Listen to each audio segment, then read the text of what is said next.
Je m'appelle Samara. À 41 ans, je peux dire que j'ai atteint le sommet de ma carrière. Je dirige une entreprise d'exportation qui m'a permis de voyager à travers le monde, de rencontrer des personnes influentes et de profiter des luxes dont j'avais toujours rêvé. Mon nom figure sur les listes de femmes à succès, et les réunions dans mon bureau sont toujours remplies de décisions importantes qui aboutissent à de grandes réussites. Cependant, mon succès professionnel contraste avec ma vie sentimentale. L'amour a toujours été un terrain instable pour moi, plein de déceptions et de promesses brisées qui ont laissé des cicatrices. Mais récemment, j'ai décidé de donner une nouvelle chance à l'amour avec Ignacio, un homme de 55 ans qui m'apportait quelque chose que je n'avais jamais connu, la stabilité. Ignacio était un homme serein, doté d'une élégance naturelle qui ne demandait aucun effort. Ses cheveux argentés et son allure impeccable le faisaient ressortir partout où il allait, mais ce qui m'a vraiment captivée, c'était son intelligence. Nous nous sommes rencontrés lors d'un événement professionnel, où il était l'un des principaux orateurs. Son discours sur le leadership a résonné en moi d'une manière inattendue. Plus tard, lorsqu'il est venu me féliciter pour le succès de mon entreprise, notre conversation a coulé avec une spontanéité que je n'avais pas connue depuis des années. Sa voix grave et posée inspirait la confiance, et son sourire, bien que discret, dégageait une chaleur désarmante.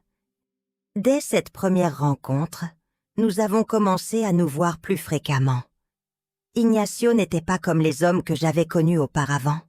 Il ne cherchait pas à m'impressionner par l'ostentation ou des promesses vides.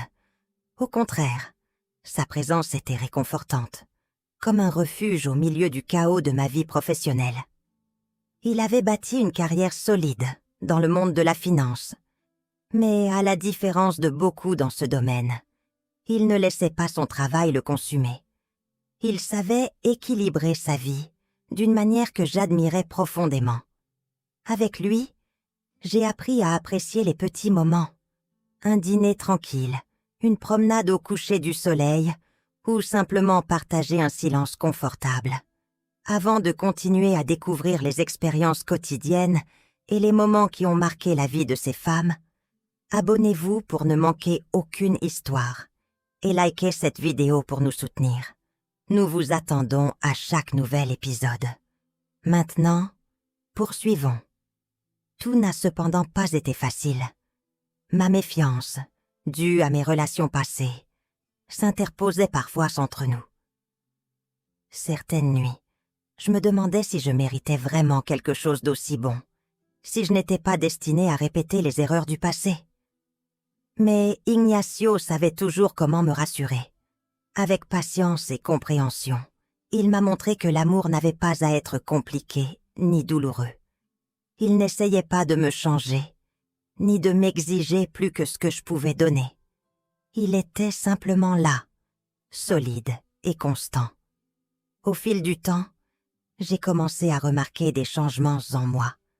Je ne me sentais plus aussi attachée à mon travail qu'avant. J'ai appris à déléguer davantage, à faire confiance à mon équipe et à me permettre de profiter de la vie en dehors du bureau. Ignacio m'a enseigné que le succès ne se mesure pas seulement par les réalisations professionnelles, mais aussi par la qualité des relations que nous construisons. Avec lui, j'ai découvert un nouveau type de bonheur. Un bonheur qui ne dépendait pas des titres ni des reconnaissances, mais d'une connexion sincère avec une autre personne.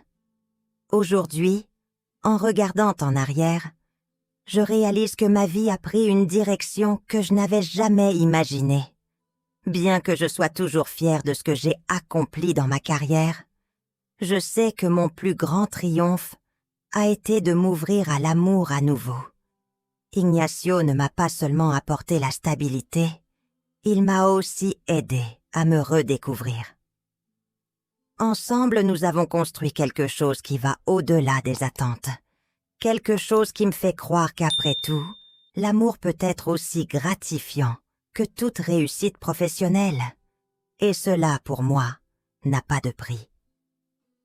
Après quelques mois de relation, nous avons décidé de franchir une nouvelle étape et d'emménager ensemble. Ignacio s'est installé chez moi, une propriété qui reflétait mon succès, avec de grandes baisses vitrées, laissant entrer la lumière du matin, une cuisine moderne, digne d'un chef professionnel, et une piscine qui reflétait le ciel comme un miroir. La maison était mon sanctuaire. Ignacio, toujours pragmatique, disait souvent que cette maison était trop grande pour une seule personne, mais avec lui à mes côtés, elle semblait enfin complète, du moins la plupart du temps. Ignacio entretenait une relation cordiale, bien que quelque peu distante, avec son fils Matteo, âgé de 19 ans. Matteo était grand, élancé, et dégageait une énergie qui remplissait chaque espace où il se trouvait. Il incarnait la jeunesse, avec un teint hâlé qui mettait en valeur ses traits, et un sourire désinvolte qui semblait inspirer confiance. Lorsqu'Ignacio m'a parlé de la visite de Matteo, j'imaginais un jeune homme réservé et discret. Mais dès qu'il a franchi la porte, sa présence s'est imposée comme un tourbillon de vitalité, contrastant avec la sérénité de son père. Ce week-end-là, la maison s'est remplie de rires, de conversations légères et de l'écho de Matteo profitant de la piscine. Tandis que je tentais de me concentrer sur mes emails et mes appels professionnels, je ne pouvais m'empêcher de remarquer à quel point son énergie contrastait avec ma vie ordonnée. J'essayais de ne pas y prêter trop d'attention, mais il était impossible d'ignorer son charisme. Un vendredi après-midi, Ignacio est rentré à la maison avec un sourire particulier. Il m'a annoncé que son fils Matteo, âgé de 19 ans, viendrait passer le week-end avec nous. Je savais qu'Ignacio avait un fils, mais je ne l'avais jamais rencontré. Leur relation était cordiale, mais pas particulièrement proche, ce qu'Ignacio attribuait aux années passées à travailler loin de lui pendant son enfance. Je m'attendais à rencontrer un jeune homme timide et réservé, mais ma première impression de Matteo fut très différente. Quand il est arrivé, j'ai été surpris de voir à quel point il ressemblait à Ignacio dans sa jeunesse, du moins d'après les photos que j'avais vues. Il était grand, mince mais athlétique, avec un bronzage parfait et un sourire qui semblait tout droit sorti d'une publicité de dentifrice. Son énergie contrastait avec le calme de son père. Dès le premier instant, Matteo s'est montré confiant et aimable, bien que son air décontracté m'ait fait penser qu'il avait l'habitude d'attirer l'attention partout où il allait. Ce week-end-là, Matteo semblait déterminé à profiter au maximum des commodités de la maison.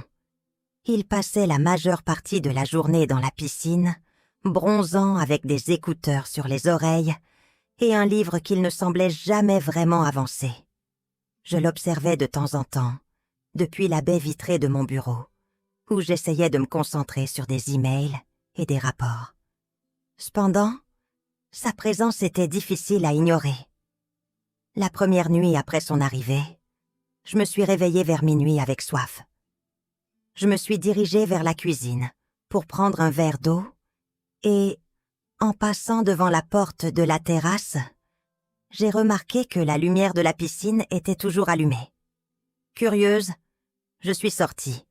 Et là, j'ai vu Matteo, allongé sur une chaise longue, un verre de vin à la main et les pieds trempant dans l'eau. Il m'a vue et m'a salué, avec un sourire désinvolte. « Tu n'arrives pas à dormir ?» a-t-il demandé alors que je m'approchais. « Non, je suis juste venue chercher un peu d'eau. » ai-je répondu, mais je ne suis pas partie. Matteo m'a proposé de m'asseoir, et bien que j'ai hésité un instant, j'ai fini par accepter.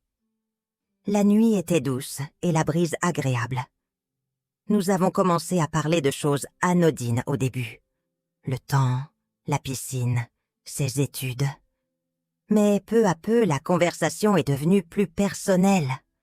Matteo m'a raconté ce que c'était que de grandir avec un père si occupé, et j'ai partagé certaines de mes expériences en tant qu'entrepreneuse.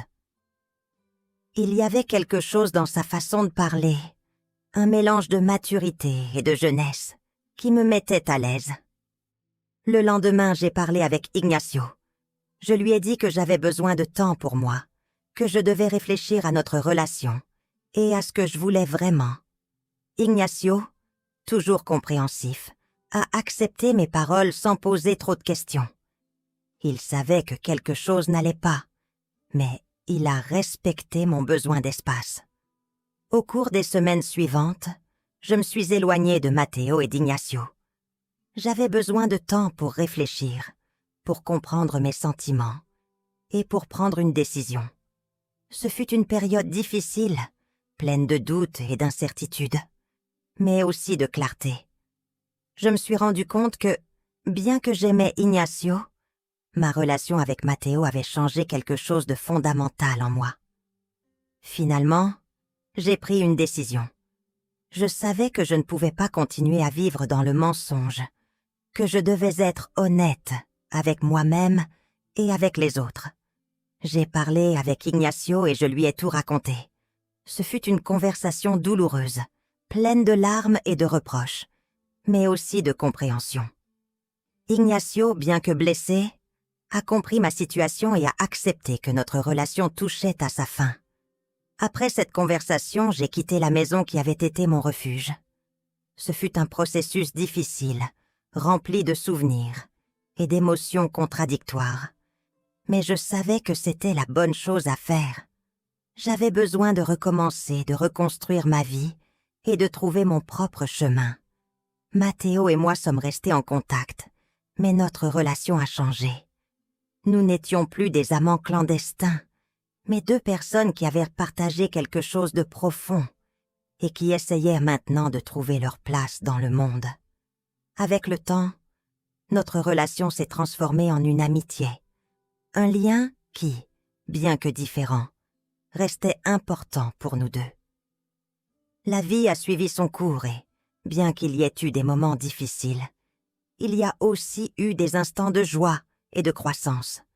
J'ai appris à me pardonner, à accepter mes erreurs et à avancer. Ma relation avec Ignacio et Matteo m'a beaucoup appris sur l'amour, la culpabilité et la rédemption.